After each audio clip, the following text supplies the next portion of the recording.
Hello everyone, and welcome to another episode of The Fragrance Specialist. Today I'll be reviewing a fragrance from the house of Rochas, and that is Rochas Man. So, next up, let's take a closer look at the presentation for Rochas Man by Rochas.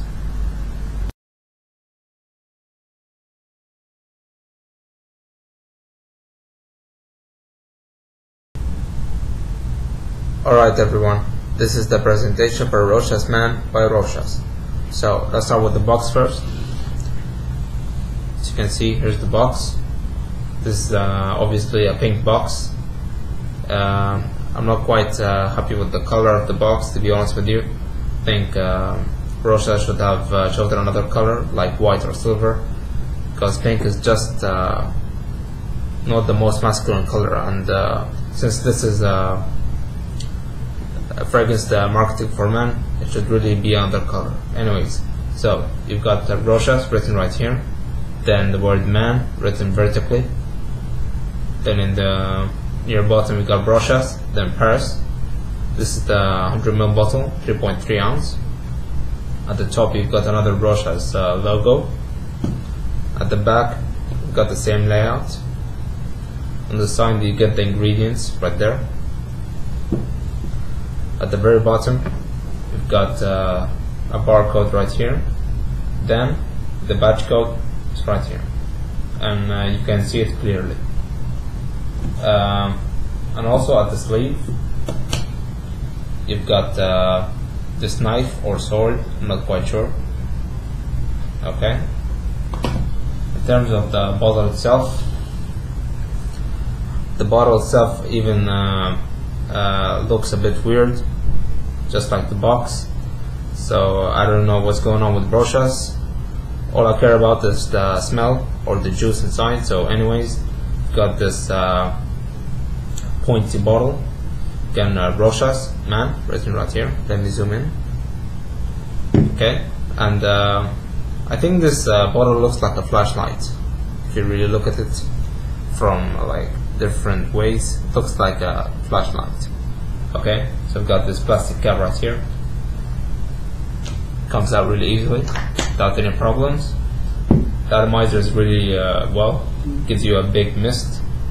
And that was a presentation for you guys. Next up we have the smell.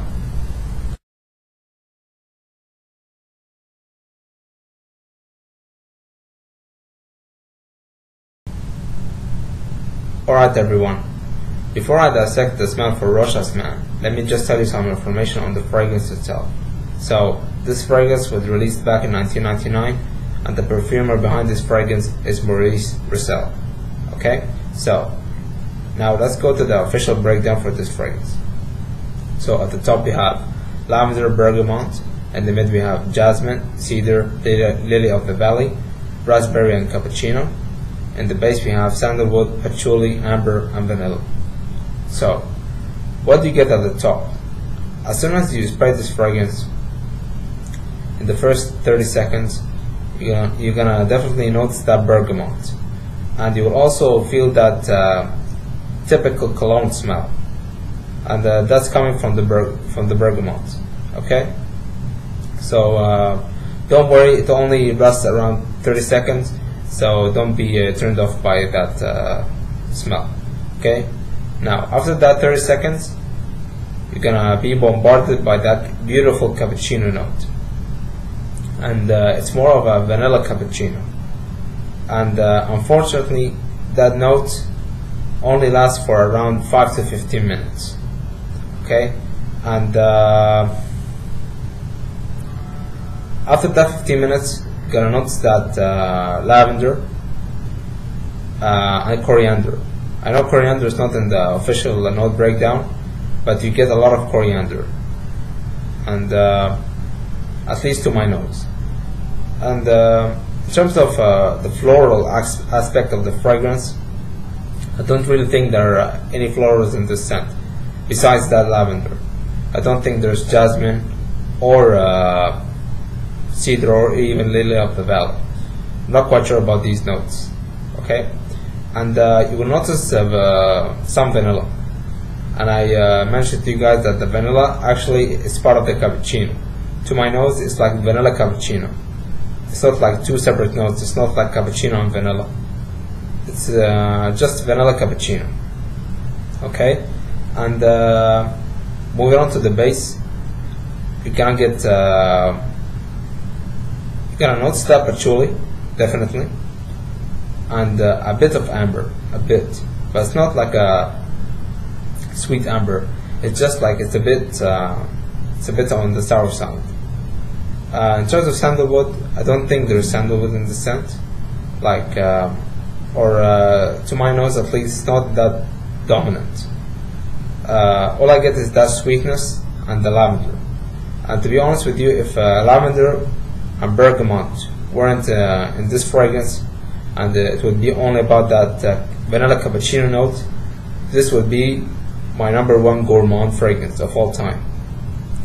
I don't know why Maurice Rochas actually included bergamot and lavender. I think he just wanted to do a twist in the fragrance.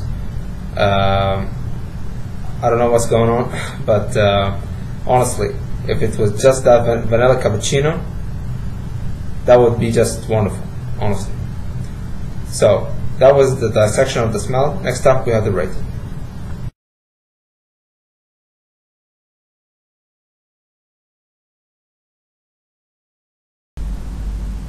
Alright everyone, before I rate Rochas, man, I would like to apologize that I look a bit different in some parts of this video. And that is because some scenes have been recorded separately because I had a lot of problems with the internet, so I couldn't upload this video for a while now. So I would like to apologize that I look a bit different. So let's get to the rating. Longevity, I'm going to give it a 7 out of 10. Expect anywhere from 3 to 6 hours. In terms of projection, I'm going to give it a 7 out of 10 as well. It projects really well for the first hour to 2 hours, then it becomes a skin scent. In terms of versatility, I'm going to give it a 5 out of 10. This is not a versatile scent because it's a gourmand. In my opinion, gourmands tend to be worn in the colder month, so that's the reason why I don't reach for Rochas, man, all that often. Okay. Overall smell, I'm going to give it an 8 out of 10. The reason why I didn't give it a 10 out of 10 is because of that bergamot and lavender. So if the vanilla cappuccino note was the dominant element of this fragrance, easily the overall smell would be 10 out of 10. In terms of presentation, I'm going to give it a 4 out of 10. I don't like the bottle, neither the box. I think that Rochas, man, could have easily made a better design that fits the masculine characteristic. So I don't know what they're doing with the bottle and the marketing. Okay, so I'm going to give Rochas, man, an overall score of 7 out of 10. Thanks for watching.